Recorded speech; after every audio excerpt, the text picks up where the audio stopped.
33rd Ward. I'm so happy to be here. It's so good to see you guys. I just, first, right off the bat, I just want to thank you for everything. So the 33rd Ward is Avondale, Irving Park, and Albany Park. And Avondale has seen the most development and the most growth. And I just want to thank all of you for your partnership in that.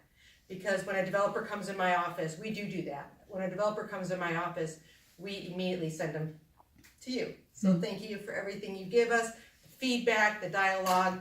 We're finding it's working really well.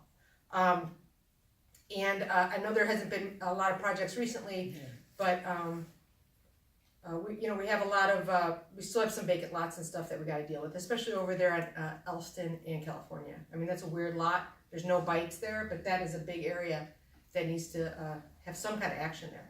And just and then that segments me to the Park District knows that Avondale is an area in the city that needs more green space. So we're in dialogue with the Park District about that. I would love maybe to see that, turn into some kind of green space or something. Okay, so this election, I'm asking for your support. In the last 5.5 years, I have advocated for each neighborhood, Avondale, Irving Park, and Albany Park. We brought $29 million worth of improvement to our parks, $28 million to our schools. We have a new ice skating rink over at McFedridge, and there's some improvements over at Warner Park. But I do know that's not here, and I know that we're in desperate need of green space here. Public safety, extremely important to me. When I go out and I knock on doors, I hear over and over again that people want to feel safe. So our approach is we need, and we have a consent decree now with our police department, and that is extremely important, and I'm very happy. We need more training for our police department. We just do. And we need them to be more accountable, and we need a more diverse police department that is accountable to its residents and, more interaction. So I asked the 17th district and the 14th district to come to our block parties, come to our community meetings, come to our schools, have more interaction so we know who you are, get out of your car, walk around, maybe, hop on a bike once in a while and get to know the community. And also, I'm so thrilled that Avondale voted for their mental health center. We are the benefits of the Kedzie Center over on the north end of the ward. And I got to tell you, it is such a benefit to our community. And so when you guys did it over here, I was like, and I voted for it. I'm an Avondale resident. It's really, so now the whole 33rd ward is encompassed by free mental health services, but that's not enough, right? And so I am on a resolution with my colleagues calling for, let's study what happened when we closed our mental health centers and see what the effect of that was. So we take this big action. It was before I got into office, but they closed a few mental health centers. Let's see what happened with that. I think we know, but we want some data, to back it up. And then affordable housing. I can't tell you how important this is to me, this topic.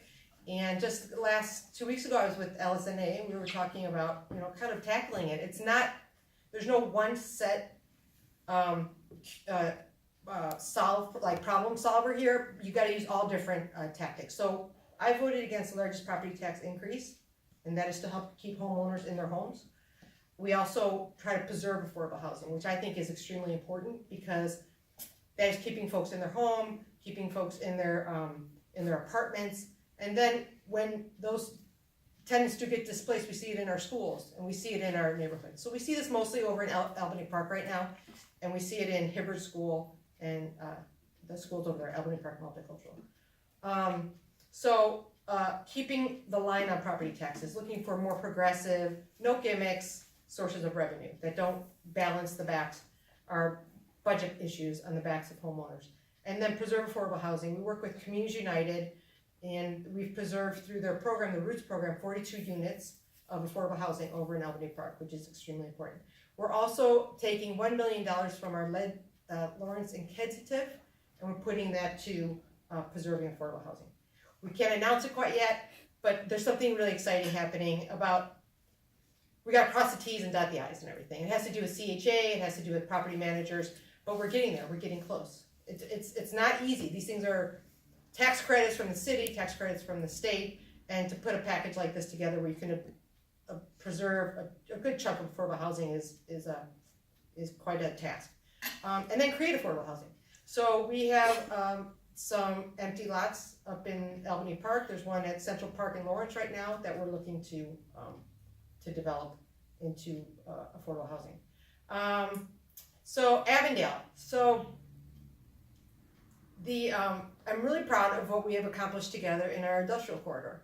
I mean, that is really a cool space. So when I got into office, it was there's a lot of dilapidated warehouses, right? You guys all know where I'm talking about, over on Rockwell there. And I got a feeling and there were two developers over there that bought big parcels of land.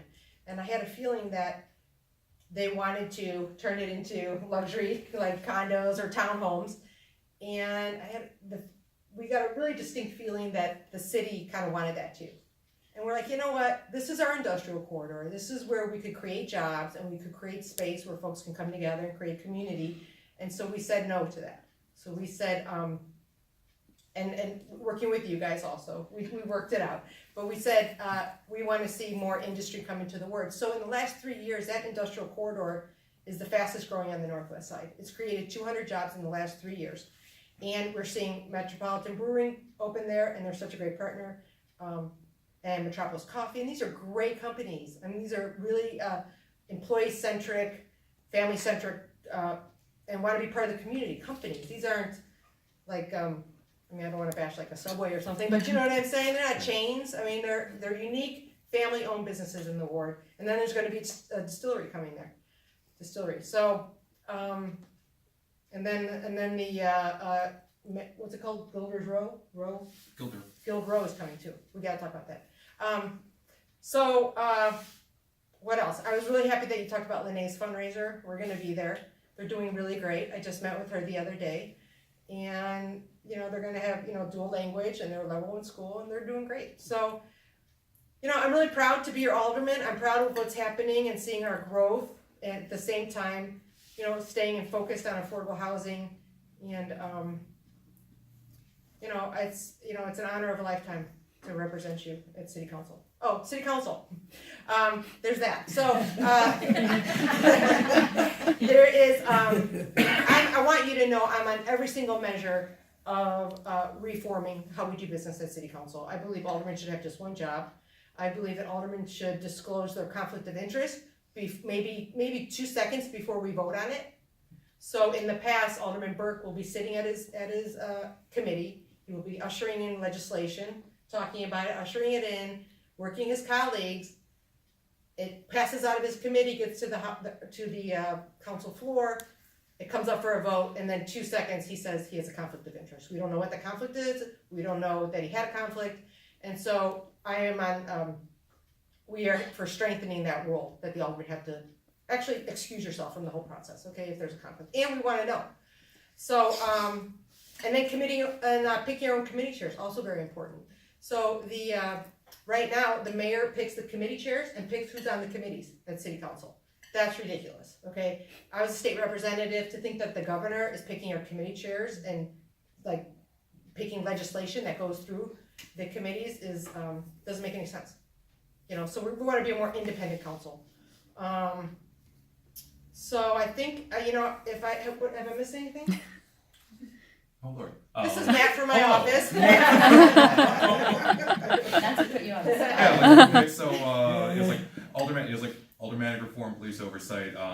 Let's see, there's the various tenant protections in Bring Chicago Home, which I'm pretty sure is the real estate the Bring tax. Chicago Home is for the homeless. Yeah, that's that is taxing $1 million or more on property. Oh yeah, we did talk about that. Yeah. Yeah, it was How about actually, Avondale? it was also actually making sure the IG actually has oversight on the finance committee, the workman comp So program. 2 years ago, right. So 2 years ago, I voted to, I supported the Inspector General to have oversight over the City Council. There was, in the past, there were 2 different Inspector Generals, so that didn't make much sense to me. And then I voted against it because they carved out Alderman Burke's Finance Committee and the Workers' Comp program. So I'm really excited with what's happening at City Council now. We are ready to make some really huge changes on how we do business down there. This city needs to trust its council. It is absolutely embarrassing, and ridiculous what is happening. So I am honored to be your representative. We are extremely accessible. We have Facebook, Twitter. We have a newsletter that goes out to about 9,000 folks every week. And I just really want to thank all of you for what you do for our neighborhood. I really feel like we're partners, and I couldn't do it without you. So thank you. Great. Thank you. Any questions, anybody? Questions for the Alderman? No? Oh, you did not. Covered it all. Thank Thank you. Well, thank you.